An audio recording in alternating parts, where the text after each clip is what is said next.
La dernière session, discipline droit, histoire, environnement. Là, on a 3 présentations dans 3 disciplines différentes. Donc, la première, c'est Marta Torschob, plutôt sur l'évolution du droit et le développement du solaire PV, donc avec une revue des travaux. Donc, Marta Torschob est chargée de recherche au CNRS, donc plus particulièrement à l'Institut des sciences juridiques et philosophiques de la Sorbonne, Université Paris 1, Panthéon-Sorbonne. Je suis juriste et je vais présenter quelques réflexions qu'on a menées à la fois collectivement et individuellement au sein des 2 structures.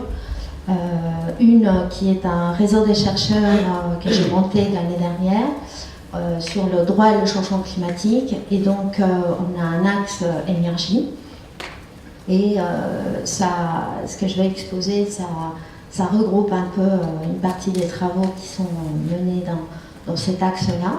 Et l'autre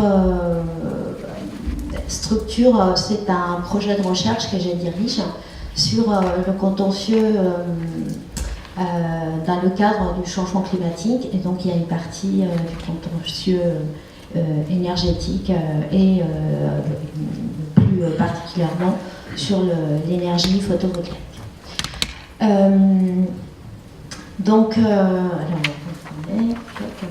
Voilà. Alors, juste quelques précisions très rapidement sur la forme d'introduction pour dire que pour le droit, pour la science juridique, ce n'est pas forcément évident d'échanger un peu des paradigmes avec la question de la transition énergétique.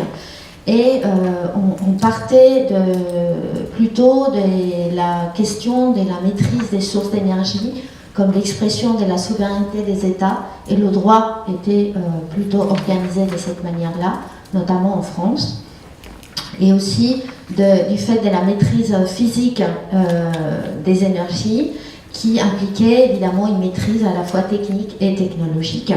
Et tout ça, évidemment, a créé, pendant le cours de l'histoire, une série de dépendances énergétiques auxquelles la loi sur la transition énergétique a voulu mettre fin. Et donc, ces dépendances-là, très rapidement, c'était évidemment des dépendances écologiques, puisqu'on ne tenait pas du tout compte de la protection des écosystèmes, même de leur existence. Des dépendances géopolitiques qu'on connaît bien par rapport aux ressources fossiles, des dépendances économiques évidemment qui étaient dérivées, et aussi des dépendances techniques et technologiques. Et donc le droit traditionnellement avait reflété cette dépendance, cette vision très anthropocentrique. Et il y a eu une prise de conscience donc de toutes ces dépendances à partir du questionnement surtout du changement climatique et de tous les textes et toute la fabrique du droit qui s'est mis en place à partir des réflexions sur notamment le changement climatique et qui ont dérivé donc sur des questions d'énergie renouvelable. Parallèlement à ces questions un peu environnementales, il y a aussi la question les sources traditionnelles fossiles en droit sont assimilées notamment à des droits de propriété et sont donc très valorisées. Et de ce fait, elles sont considérées comme des biens. Et dans la qualification essentielle entre biens, services et personnes, en droit, les sources traditionnelles d'énergie étaient considérées comme des biens, donc avec beaucoup de valeur. Du coup, économiquement, ça leur donnait aussi une place à l'intérieur du système juridique qui était importante. Et le fait de se mettre à réfléchir sur des sources d'énergie alternatives ou renouvelables, comme l'air, le soleil, l'eau, ont posé des difficultés pour les valoriser, puisqu'on ne les considérait pas comme des biens et qu'on ne peut pas faire des objets des marchés, elles ne sont pas des marchandises. Elles sont plutôt considérées comme des services, et tout ça, ça pose des problèmes de qualification encore aujourd'hui dans le droit. Donc, je vous donne comme ça quelques éléments un peu rapidement, désolé. Donc on part de plusieurs paradoxes à l'intérieur de ce nouvel système des transitions énergétiques dans le cadre du droit. Premier paradoxe, c'est qu'il y a une absence générale de la problématique énergétique dans le cadre international, surtout celui qui concerne le changement climatique, alors que c'est à partir de la réflexion sur le changement climatique que dans le droit, on a commencé à réfléchir sur les énergies alternatives. Donc ça, c'est un premier paradoxe. Et deuxième paradoxe, c'est la question énergétique. Elle est surtout traitée de manière nationale. Donc on est encore dans les problématiques des souverainetés et des maîtrises par les États, alors que c'est de toute évidence un problème international, voire même global et planétaire. Tout ça n'empêche que la France, c'est quand même un pays pionnier dans l'application de cette nouvelle dynamique qui vient avant l'accord de Paris, mais qui accompagne l'accord de Paris, donc qui vient déjà de 2015 avec notre loi sur la transition énergétique. On est pionnier quand même dans le monde. Et évidemment l'accord de Paris, donc tout ce que moi j'appelle la zone d'influence de l'accord de Paris. Donc avant l'accord lui-même et après l'accord, comme je montrerai. Donc très rapidement, parce que je pense que j'ai pas le temps, mais je vais faire un grand peu par Jean-Marc, en deux parties, comme bonne juriste. Premièrement, la notion juridique, enfin des transitions énergétiques, quels sont les enjeux pour le droit, et quelques questionnements en deuxième très rapide partie sur plus précisément la question du photovoltaïque, qui est quand même un peu la vedette de la journée. Donc transition énergétique, c'est, comme j'ai dit tout à l'heure, une démarche nouvelle, c'est un changement de paradigme dans le droit qui vont imposer non seulement tout un appareillage des lois et des textes, mais aussi des choses très pratiques comme des grands outils de planification territoriale, et aussi l'émergence, comme on a dit tout à l'heure, d'une participation citoyenne, en tout cas des dynamiques bottom-up qui vont être très importantes et qui vont accompagner donc toute cette appréhension juridique de la transition énergétique. Et tout ça fait qu'on se pose des questions à l'intérieur du droit, puisqu'on va chambouler des modes des gouvernements et des gouvernances anciens. Donc la question de la gouvernance, elle est à l'ordre du jour. La question de combiner gouvernement et gouvernance, justement, puisqu'on n'abandonne quand même pas la notion de gouvernement. Ensuite, je verrai très rapidement qu'est-ce qu'elle implique, la loi française, et qu'est-ce que c'est que la notion des transitions pour les juristes, et puis quelques difficultés que cela peut poser, notamment en question des distributions de l'énergie. Donc, bon, la gouvernance, je ne m'attarderai pas, mais ça veut dire qu'on prend en compte dans les textes des nouvelles formes de régulation, notamment collectives, puisque c'est cette dynamique un peu collective qui va porter la transition énergétique, avec des combinaisons publiques-privées qui sont assez nouvelles, et aussi la question de dynamiques différentes de régulation à différentes échelles territoriales, temporelle et bien sûr sociale, comme j'ai dit tout à l'heure. À côté de ça, il y a quand même toujours la notion de gouvernement, c'est-à-dire que tout va continuer quand même à tourner autour de l'État central, même si on essaye de décentraliser beaucoup, même si on essaye de faire participer les collectivités territoriales, les communes, d'une manière qui ne se faisait pas avant, mais malgré tout, on reste quand même un peu ancré dans cette vision un peu traditionnelle de l'État centralisé, ce qui n'est pas sans poser de problème, justement au niveau plus opérationnel. Et on le voit dans les textes, il y a des tas de contradictions. À côté de ça, cette notion de gouvernement, elle pose aussi des questions au niveau européen, puisque la Commission européenne, d'un côté, elle a dit qu'elle allait renforcer une gouvernance au niveau de tous les États par rapport à l'énergie, et d'un autre côté, elle continue quand même à donner pas mal d'autonomie aux États. Et elle dit aussi que la société civile, elle peut participer, mais d'un autre côté, elle ne donne pas trop les instruments. Il faut que les États, quand même, se prennent en main pour le faire. Et ça crée des problèmes d'homogénéisation assez importants. Et encore une fois, en France, on est plutôt pionnier sur ce terrain-là.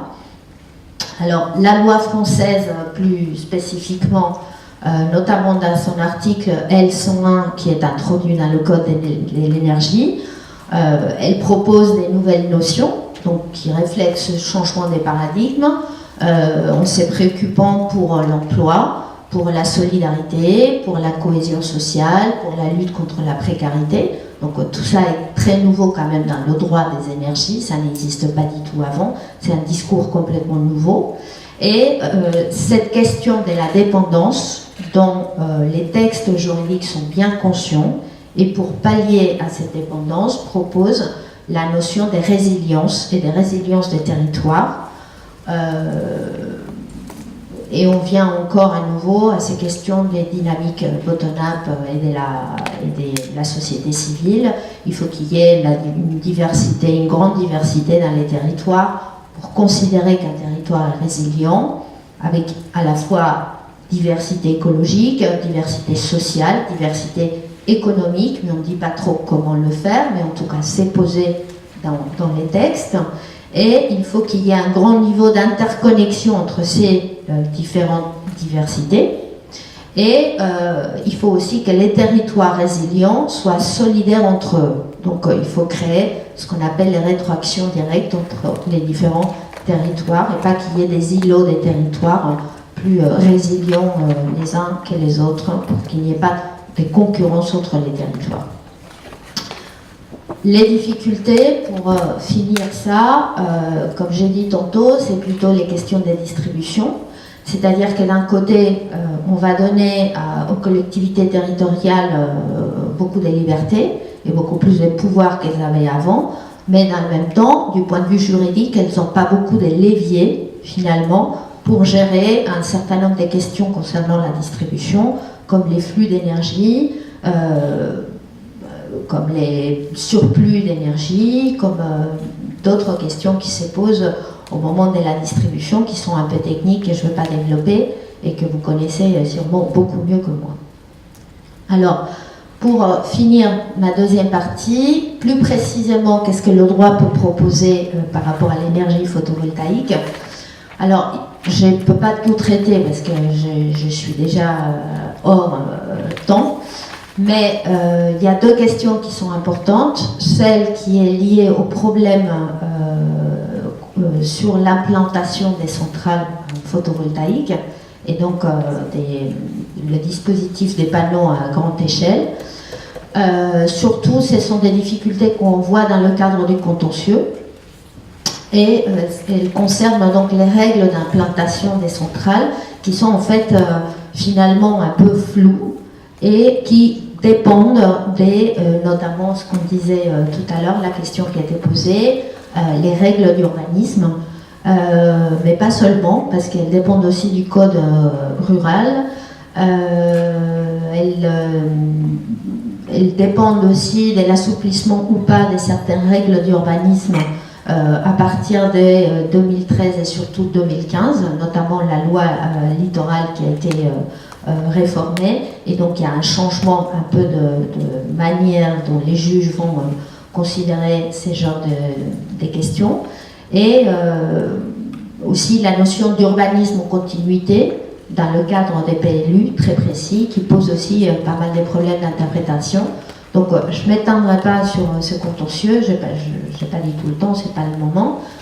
Juste pour dire qu'il n'est pas stabilisé, on n'a pas encore une continuité, mais on a observé depuis 2015 qu'il y a quand même des améliorations et que les juges sont quand même plutôt pour l'installation des panneaux solaires.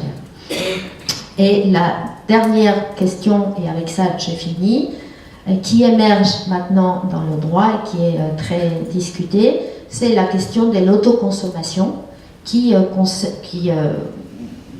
évidemment introduit un paradigme complètement nouveau dans le droit. C'est-à-dire qu'avant, elle n'était pas interdite, mais elle n'était pas non plus totalement autorisée. On n'avait pas véritablement des textes très, je dirais, très solides. Et c'est avec l'ordonnance du 27 juillet 2016 qu'on va avoir une vraie discussion un peu dans le détail de ce que ça signifie, cette autoconsommation, et qui fait du coup lien et sens avec la loi sur la transition écologique. Et la loi toute dernière du 24 février 2017 qui va contribuer à sécuriser et à encourager cette nouvelle manière de produire et cette nouvelle manière aussi de consommer. Et donc l'autoconsommation, elle peut être totale, partielle, individuelle, collective, mais elle va surtout promouvoir les actions collectives, donc les questions des quartiers, les questions de copropriété, les questions de construction, et tout ça, ça va un peu changer finalement le grand paysage juridique qui existait jusqu'à maintenant. Et juste pour conclure,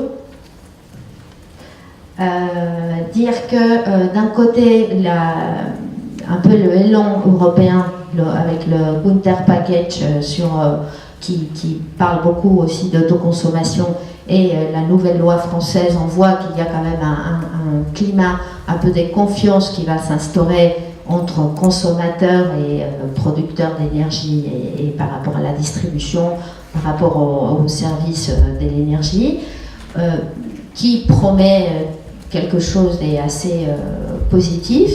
Et d'un autre côté, ces évolutions jurisprudentielles qui, en fait, ne sont pas suffisamment stables et qui ne donnent pas, en fait, finalement, une visibilité suffisante sur l'avenir du photovoltaïque. Voilà, merci.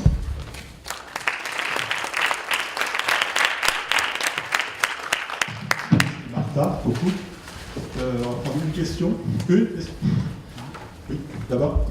Oui, alors est-ce que la loi anticipe les possibilités de sanctuariser un accès au soleil? Je veux dire par là qu'on peut imaginer que quelqu'un installe une centrale et que dans les 10 ans qui viennent, une construction vienne impacter l'horizon et diminuer fortement le rendement et le bénéfice de cette centrale. Est-ce qu'il y a des choses qui visent à protéger en quelque sorte cet accès au soleil, c'est-à-dire le fait de ne pas avoir d'ombre portée par les terrains voisins? Alors, je ne pense pas que dans la loi, ce soit... Quelle loi, en fait, vous voulez dire la loi sur la transition énergétique ou la loi sur l'autoconsommation? La loi générale qui suit... Sur la transition énergétique? Oui. Alors, le problème de la loi sur la transition énergétique, c'est qu'elle fait appel à peu près 2000 décrets d'application qui ne sont pas tous encore écrits. Et par rapport à la question de la constructibilité et de l'urbanisme, ça pose beaucoup de problèmes parce qu'il n'y a pas suffisamment de précision. Donc ce que fait la loi, c'est qu'elle s'épose par rapport aux documents d'urbanisme sur un plan supérieur, mais après elle remet beaucoup des choses au niveau local et donc au niveau des PLU. Et ça sera du coup au niveau de la commune que ça sera géré par rapport au PLU et à la construction. Donc, je ne sais pas si... Merci. Merci Martha. On va arrêter là. Non, mais je voulais donner la réponse à la question. D'accord. Il n'y a pas de droit au soleil dans le droit français. Le seul recours qu'il y a est le perte de bénéfice, ce qui est dans le droit code civil. Merci. Donc maintenant, on va passer à une vision plutôt d'historien, avec Yves Bouvier, maître de conférence en histoire contemporaine à l'Université Paris-Sorbonne, et également membre du comité d'histoire de l'électricité et de l'énergie, qui est une initiative soutenue par le groupe EDF. Et donc, votre intervention porte sur l'histoire du secteur et des technologies photovoltaïques. Voilà. Merci. Merci bien. Alors, je souhaiterais commencer cette présentation de mon sens, d'avoir remercié les organisateurs qui me donnent aujourd'hui la parole, en associant également Sophie Pellivagnan qui a réalisé sa thèse sur l'histoire de l'énergie solaire, dont j'étais un co-encadrant et qui a été soutenue il y a 2 ans, 2 ans et demi, à l'Université Savoie-Mont-Blanc, et qui ne pouvait être présente aujourd'hui pour d'excellentes raisons liées à un congé maternité. Donc, voilà. Et également ici évoquer les raisons pour lesquelles il pourrait y avoir un intérêt à avoir une dimension historique des technologies photovoltaïques, ne serait-ce que parce que tous les débats et discussions qui ont été présentés depuis ce matin évoquent largement des comportements hérités, des configurations, des gouvernances, des prix parfois, ou des mécanismes de prix qui sont largement hérités, et des acteurs également multiples, qui ont évidemment une profondeur historique et qu'il est utile de retracer. Alors, je vais le faire en deux temps. Tout d'abord, en rappelant un petit peu quelques principes et en prenant quelques exemples de cette histoire du photovoltaïque, et puis après, simplement, dans un deuxième temps, peut-être un tout petit peu plus rapidement, en dessinant trois perspectives de recherche. Alors, pour faire de l'histoire, il faut des sources, il faut des documents. Et il y a toute une masse de documents qui sont disponibles dans les archives, notamment dans les archives publiques. On peut penser évidemment à toutes les institutions, le CNRS, avec ses archives à Gif-sur-Yvette, avec le PIRDES notamment, qui était ce grand programme de recherche du milieu des années 1970, le COMES, Commissariat à l'énergie solaire, créé en 1978, et présidé à l'époque par Henri Durand, qui était d'ailleurs un spécialiste du photovoltaïque. Donc, qui ont en plus, évidemment, où on peut trouver toute une série de réunions. On a également des archives d'entreprises, alors et c'est pour cela, comme Photowatt, mais c'est pour cela que je distingue des institutions publiques, qui elles sont en revanche beaucoup moins bien conservées. Et il y a là un réel enjeu pour l'historien, mais de façon probablement un peu plus large, sur la conservation de cette mémoire et de cette histoire du solaire, qui est assez bien mission qui est assez bien remplie par les archives nationales, mais beaucoup plus difficilement par les structures associatives, militantes ou entreprises privées. On peut penser aussi, dans cette masse des documents, à un ensemble de sources iconographiques. Je passe sur les affiches des Amis de la Terre, vous en connaissez, j'en ai peut-être une ou deux d'ailleurs, je ne sais plus. On peut penser à toutes les photographies qui ont été réalisées sur les différents sites de démonstration de l'énergie photovoltaïque. On peut penser aussi à des émissions de télévision.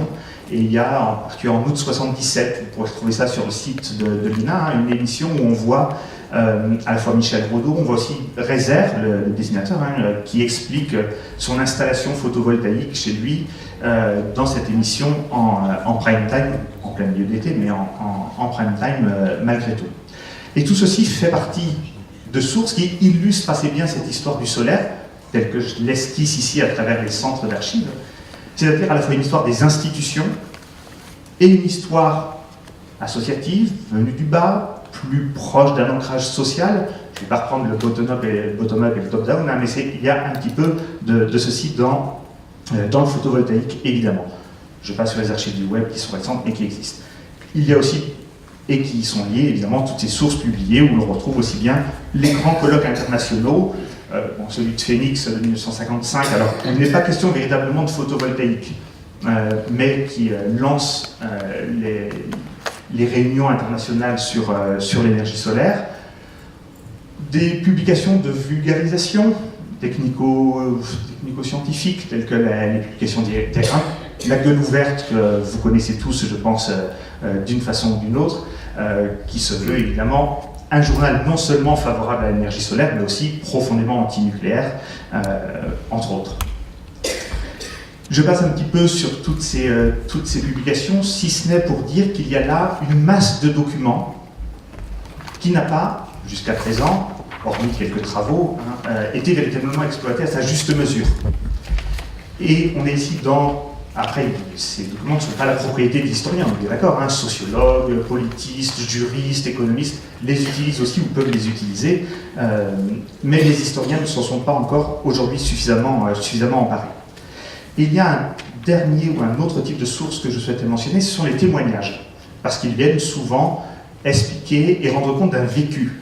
Alors, il y en a, on peut trouver par exemple un témoignage de Michel Rodot, dans une publication qui date de 1991, d'Alain Rico, qui a été aussi un des acteurs de cette aventure industrielle, notamment des années 70 et des années 80, qui avait été publié dans un numéro de revue que j'avais coordonné sur les politiques publiques de l'énergie solaire. Et l'avantage de ces témoignages, c'est effectivement de rendre compte de cette dimension qu'on voit transparaître de temps en temps ici également, hein, mais cette dimension d'aventure humaine, de cette dimension de stratégie d'entreprise, de cette complexité des configurations à un moment donné, mais aussi du ressenti. Et parfois, on trouve évidemment dans les témoignages beaucoup plus que dans des documents papier. Alors, avec cette masse de sources, que fait l'historien? Il essaie d'identifier des temporalités de l'énergie solaire. Il travaille sur le temps, l'historien.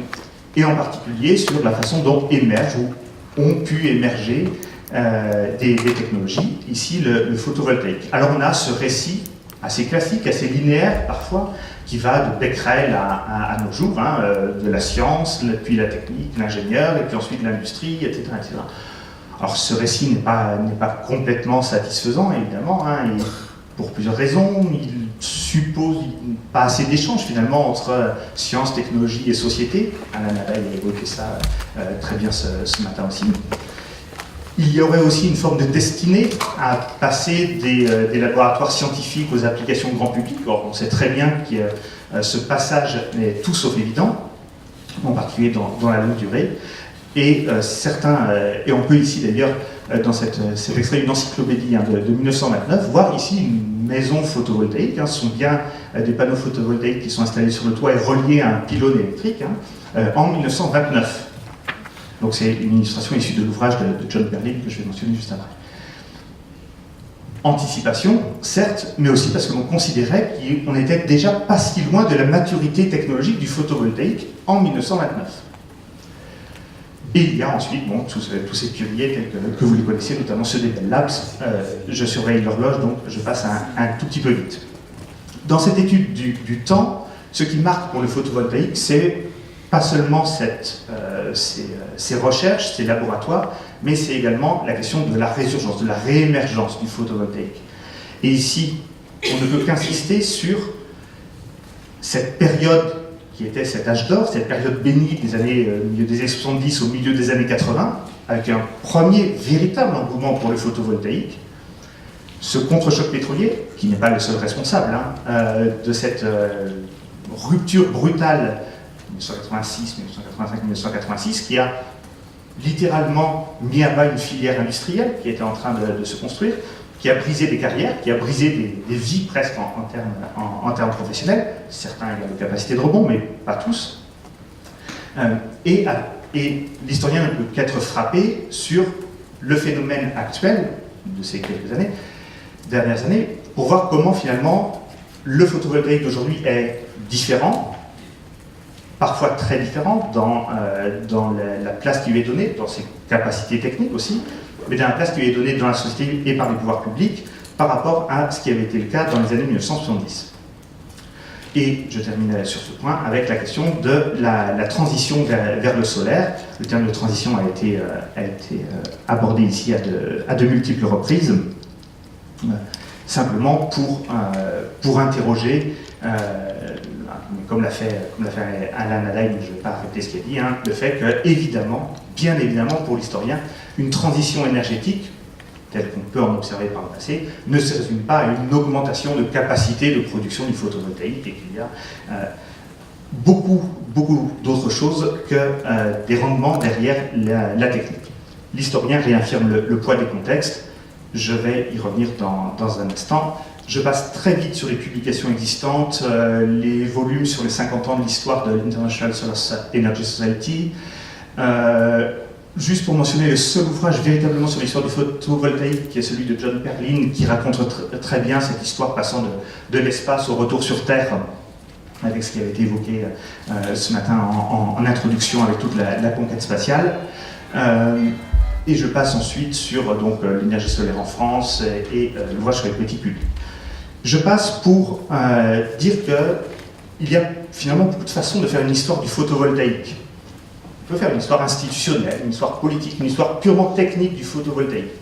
Ce que je souhaiterais là, maintenant, dans les quelques minutes qui me restent, c'est proposer ou présenter 3 perspectives actuelles, telles qu'à l'université, en tant qu'historien, nous faisons ou envisageons cette histoire du photovoltaïque. La première, c'est replacer cette énergie, ce photovoltaïque, dans une histoire plus large de l'énergie. dans son rapport aux autres énergies, ainsi que dans son rapport aux autres filières solaires. Alors dans son rapport aux autres énergies, on ne peut pas, malgré tout, ne serait-ce que par la façon dont ce matin la discussion sur les prix l'a assez bien montré, hein, on ne peut pas évidemment couper le photovoltaïque du nucléaire, du pétrole, du charbon. C'est vrai pour les prix, mais c'est vrai aussi pour les acteurs en présence. À la fin des années 1970, quelles sont les entreprises qui investissent dans le photovoltaïque massivement, hein? C'est Total, EDF, Charbonnage de France aussi, Michel Rodot du CNRS va chercher des appuis à Charbonnage de France. Le CEA, bien sûr, ici était déjà très largement impliqué dans le photovoltaïque, quitte à ne plus y être quelques années plus tard, mais l'était à ce moment. Et alors pourquoi? Comment? Est-ce que c'était un vrai pari sur le photovoltaïque? Est-ce que c'était une façon d'envisager l'avenir? Est-ce que c'était une façon de contrôler une technologie émergente pour la garder à sa main? Voilà, ça fait partie des vraies questions et des débats qui ont animé les années 70 hein, dans la filière solaire, qui se posent peut-être toujours aujourd'hui d'une certaine façon, mais ici, dans les acteurs, dans les mécanismes, dans les prix, on ne peut évidemment pas couper le photovoltaïque de ces autres sources d'énergie. Mais c'est également vrai, donc vous avez ici l'illustration hein, du photovoltaïque dans l'ombre du nucléaire à la française, hein, de façon tout à fait illustrative. L'autre élément, c'est bien sûr le rapport aux autres filières solaires. Et je ne vous apprendrai rien en disant que dans les années 70, je l'ai mentionné à plusieurs reprises, le solaire était vraiment l'énergie renouvelable mise en avant par les pouvoirs publics nationaux, par la Commission européenne, mais pas le photovoltaïque. Ce qui était mis en avant, c'était la centrale Thémis. C'était au niveau européen la centrale Eurelios, en Sicile, même une centrale solaire européenne, aux mêmes dates que la centrale Thémis, en 1983-1986, arrêtée pour les mêmes raisons. Et donc, un choix du solaire, un choix également des chauffe-eau solaires, un choix également des piscines équipées par des panneaux solaires thermiques. Et donc, le photovoltaïque a été en quelque sorte, non pas négligé, mais un peu relégué derrière d'autres technologies solaires. Et je crois qu'on apprendrait beaucoup sur l'histoire du photovoltaïque en étudiant un peu plus précisément l'ensemble de ces relations malgré tout. Deuxième perspective, c'est une histoire transnationale du solaire, ou du photovoltaïque. Ici, en s'appuyant sur la multitude des organisations internationales qui ont traité du solaire. L'UNESCO, l'Europe, je l'ai évoqué, hein, en 1977, il y a la première conférence photovoltaïque européenne au Luxembourg. Les Nations Unies, avec l'ensemble de ces conférences, Rome 1961 par exemple, jusqu'aux organismes récents tels que l'agence d'Abu Dhabi, l'IRENA. Vous le savez, il y a également cette commission solaire mondiale de l'UNESCO, donc il y a une dimension géopolitique autour du photovoltaïque. Alors le premier président était l'illustre Robert Mugabe, mais donc, ça pose un certain nombre de problèmes, mais on voit bien qu'on est ici, typiquement, dans de la géopolitique du solaire. Et une partie de l'histoire récente du photovoltaïque s'inscrit aussi dans cet espace mondial. Cette dimension mondiale transnationale, elle est également très importante à travers les projets de coopération. Je souhaite mentionner ici la Complesse, dont vous avez un bulletin qui était en fait de l'Institut de l'énergie solaire de l'Université d'Alger, donc avec Marcel Perrault, Michel Rodot également, et qui, à partir de la toute fin des années 50, 59, 60, ont commencé à travailler sur différents types d'énergie solaire à Alger. En 1962, ils se sont rapatriés sur Marseille avec le laboratoire d'héliotechnique. Mais à leur initiative a été lancée la Complesse, une coopération méditerranéenne dans le domaine de l'énergie solaire, avec des chercheurs italiens, espagnols, portugais, turcs, israéliens. Et il y a là toute une série de publications et de circulations, en fait, de techniques, de recherches, d'expériences à l'échelle du bassin méditerranéen par ce type de structure, la Complesse. On pourrait évoquer dans les coopérations internationales également tout, je ne l'ai pas ici sur le slide, mais tout ce qui relève des pompes solaires avec les pays en voie de développement, Dominique Campana et autres, qui a constitué, à partir de 1977, un premier vrai marché pour l'industrie photovoltaïque française à travers ce type d'application. et je vois Philippe Malbranche au fond, on peut aussi évoquer bien sûr toutes les expériences de la Polynésie française menées par le CEA autour des kits photovoltaïques individuels au début des années 1980, dont il était l'un des artisans. Dernière perspective, une histoire des usages du photovoltaïque. Produire de l'électricité, c'est bien, mais l'utiliser, c'est pas mal aussi. Et on voit, au-delà de la société Hoffmann et qui fait sa promotion à travers l'image des satellites, il y a eu dans les années 1960 toute une série de premières réalisations d'objets du quotidien. Alors cette radio Zénith alimentée par cellules photovoltaïques, pas du tout rentable. Autonomie très moyenne, beaucoup trop cher par rapport au poste à transistor avec des piles. Mais tentative louable, ou un peu plus efficace mais un peu plus tardif, tout ce qui était la signalisation ferroviaire aux États-Unis, alimentée par panneaux photovoltaïques ici. Et enfin, toutes les promotions de l'Agence française de l'énergie. Et ça pose une question effectivement sur la façon dont le grand public, qui est mobilisé aujourd'hui dans cette idée de transition énergétique avec le photovoltaïque, eh bien, perçoit, reçoit, se forme en tant que consommateur d'énergie photovoltaïque. Car s'il y a une courbe d'apprentissage de l'industrie et des prix, il y a aussi une courbe d'apprentissage du consommateur. C'est peut-être pas une courbe, mais en tout cas, il y a une logique d'apprentissage du consommateur par rapport aux sources d'énergie. Et il faut parfois la replacer ici dans la durée, et je pense, des choses que vous connaissez également très bien, l'ensemble de tous les petits gadgets photovoltaïques, des petites calculatrices ou autres, qui ont contribué, ou des kits de pif gadgets, mais qui ont contribué à populariser une forme d'énergie solaire produisant de l'électricité auprès d'un grand public de façon tout à fait diffuse, mais une image positive. Et je conclurai par une citation un peu longue autour de l'enthousiasme technologique. Alors Philippe Malbranche tout à l'heure nous a fait un grand discours sur cette énergie solaire égalitaire qui atténue les rivalités sociales. Alors là, cette citation est un petit peu longue, je la coupe peut-être, mais le problème se posait d'une façon à la fois simple et formidable. Il s'agissait de s'adresser directement au soleil, de capter la chaleur solaire et de la transformer à l'aide d'appareils spéciaux en électricité, dont il faudrait ensuite conserver des provisions énormes dans des réservoirs imperméables. De la sorte, il y aurait sans cesse là une source de force illimitée, dont on disposerait à sa guise.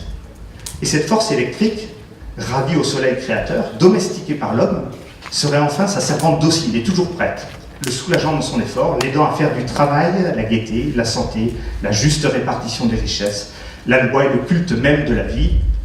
Et donc cette citation, elle date de 1901, Émile Zola, et on était là sur la transformation de la chaleur solaire en électricité comme utopie sociale, politique.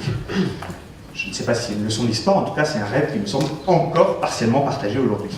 Je vous remercie.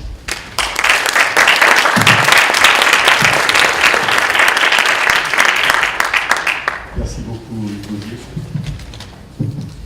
Y a-t-il une question? Une seule question? Oui.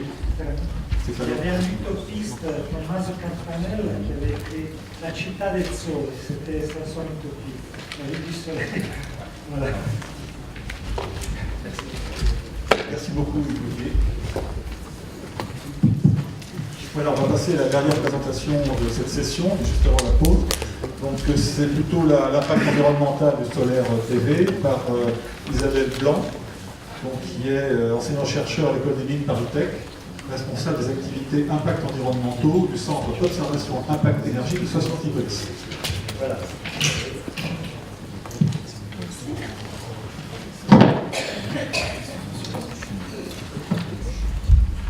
Donc, je vais aborder la question donc, de l'impact environnemental du photovoltaïque, mais pas pour vous décliner des chiffres.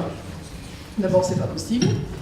Mais surtout sous l'angle donc des SHS, comment s'approprier cette question et comment disséminer en quelque sorte les outils pour faciliter les réponses à ces questions. En fait, ce sont des questions multiples. Il n'y a pas une seule question sur l'impact environnemental on ne se préoccupe pas, on ne peut pas se préoccuper de l'impact environnemental du solaire photovoltaïque, ça ne veut rien dire. En fait, il y a des questions multiples. Alors, ces questions multiples, je vous les listais, mais vous pouvez en avoir des tas d'autres. Ce qui préoccupe, en fait, c'est de savoir quelle est l'empreinte environnementale par rapport à d'autres technologies de production électrique. C'est ce qu'on vient de voir sur la fresque historique, c'est cette question donc, de comparaison. Je ne sais pas pourquoi c'est écrit en allemand. Le positionnement aussi de la filière en tant que telle par rapport au mix national. On va voir que c'est pas du tout pareil de se poser cette question pour une même technologie si l'on est en France ou en Allemagne. Se poser la question s'il y a des technologies moins polluantes. De quoi parle-t-on? Est-ce qu'on parle seulement de l'empreinte carbone, du poids carbone, ou est-ce qu'on adresse d'autres questions environnementales et donc il y a des questions liées à la définition d'autres indicateurs? L'incertitude, ça c'est une question énorme et qui est vraiment le défi actuel. La tendance aussi, qu'est-ce qui va se passer dans 5 ans, dans 10 ans? Nous ne sommes pas devins, mais c'est clair qu'il y a des tendances technologiques qu'il faut appréhender. Et puis, quels sont les facteurs clés qui expliquent cette évaluation des impacts? Parce que vous donnez une note, vous donnez une plage d'incertitude, vous donnez une perspective, prospective peut-être, mais finalement, pourquoi? Donc ça fait beaucoup de questions. Ce qui fait que l'enjeu est assez important. Et si l'on parle de s'approprier ces questions, déjà de bien les identifier, et j'insiste sur l'identification de ces questions parce qu'il n'y a pas si longtemps, on disait énergie renouvelable, zéro impact. Et il n'y a pas si longtemps. Donc pour arriver à passer de ce raccourci, on s'est emparé d'outils et de méthodes, donc analyse de cycle de vie, qui permet d'abandonner totalement cette question de zéro impact.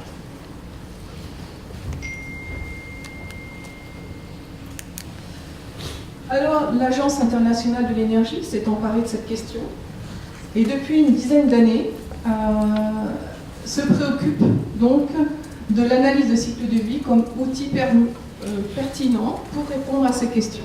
Donc on est en 2007.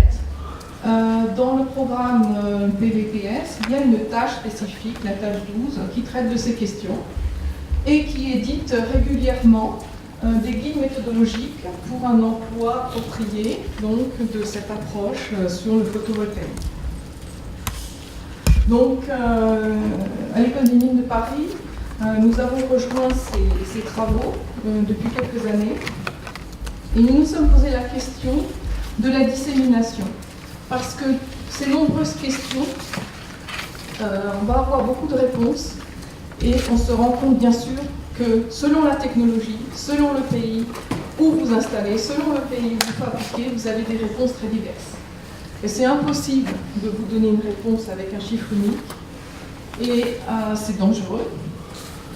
Donc nous avons envisagé de disséminer ce questionnement par un service web disponible en ligne à tous pour passer donc, de ce questionnement, de ces réponses, à une appropriation par tous de ces questions.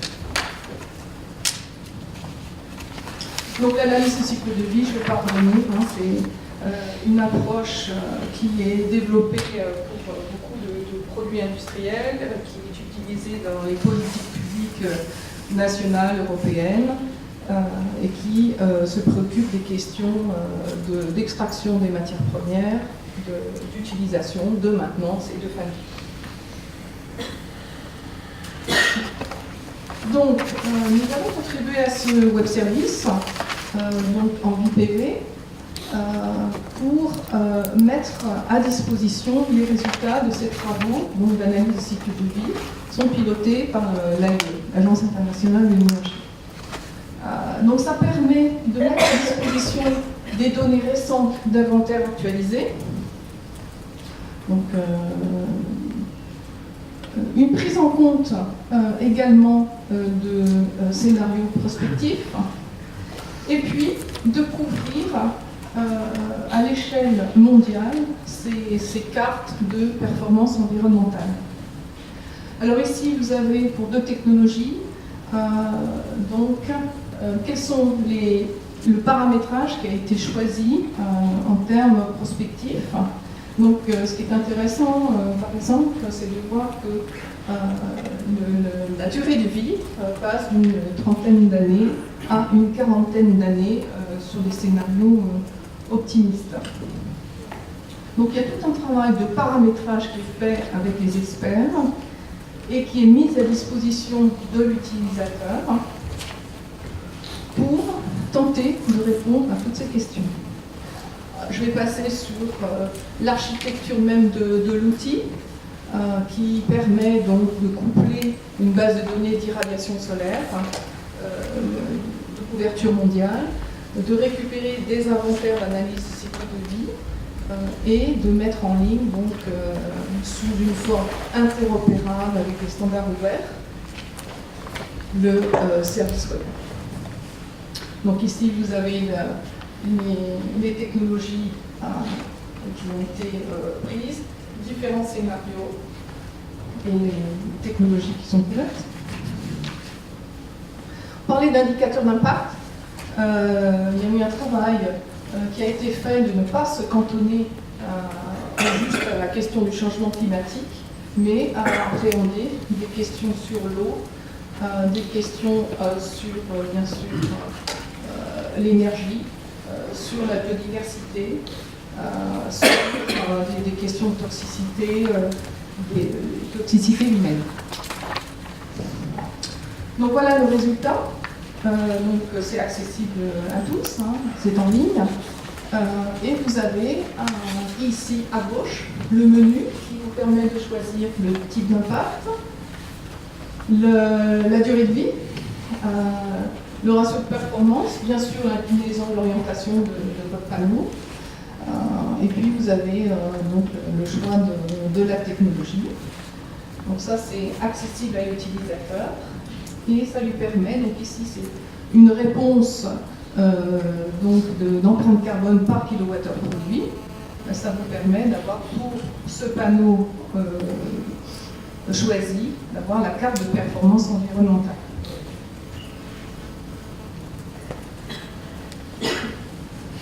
Donc vous avez la carte de performance environnementale et vous pouvez aussi cliquer en particulier un point sur la carte et qui vous donne donc l'irradiation annuelle moyenne, l'impact donc de votre système. Et ce qui est intéressant aussi, et on a tenu justement à répondre à une des questions que j'ai énoncées au départ, c'est de vous positionner par rapport à l'empreinte environnementale de l'électricité nationale où vous vous situez.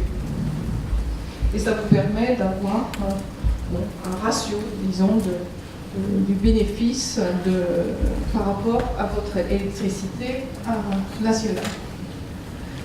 Donc vous pouvez avoir donc, trois types de réponses. Comparer des technologies entre elles, comparer une évolution avec des scénarios prospectifs, et puis vous comparer par rapport au mix énergétique de production électrique nationale. Alors je vais prendre un exemple ici. Vous voyez que vous avez une comparaison pour la France entre l'électricité française et puis le panneau en question. C'est, disons, ça peut être soit si on est dans le nord de la France, à peu près équivalent. Si vous êtes dans des climats plus favorables, dans le sud, vous avez un gain. Ce que vous voyez là pour l'Allemagne, c'est que la production d'engrais charbonnés, vous avez plus de 600 grammes de CO2 équivalent par kilowattheure, et que pour le même panneau, bien que l'irradiation ne soit pas très forte, il y a un gain significatif. Le Japon, les États-Unis, on a des résultats évidemment du même ordre. Donc,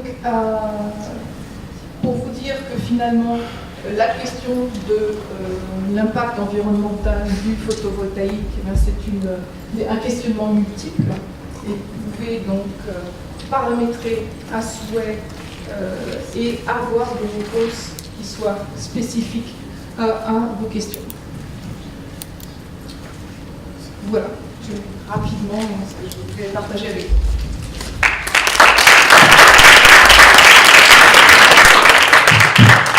Merci Isabelle. Y a-t-il des questions pour Isabelle Blanc? Une question? Non. Oui, Jacques Duval, Nutrition sans frontières. Est-ce que dans votre analyse, est-ce que je n'ai pas vu apparaître, mais ça doit aller quelque part apparaître, la comparaison de l'énergie grise suivant les technologies, suivant le silicium cristallin, suivant les fusils? C'est parti de ça, Oui, c'est-à-dire qu'en fait, selon le découpage en fait, sur le cycle de vie, vous voulez savoir quelle est la contribution. Non, ça c'est pas. Bien sûr que ça fait partie du calcul, mais ça n'apparaît pas dans les résultats accessibles à l'utilisateur. Mais évidemment, c'est compréhendé. Bien, et bien donc nous allons clôturer cette session. Merci beaucoup. Bonne soirée.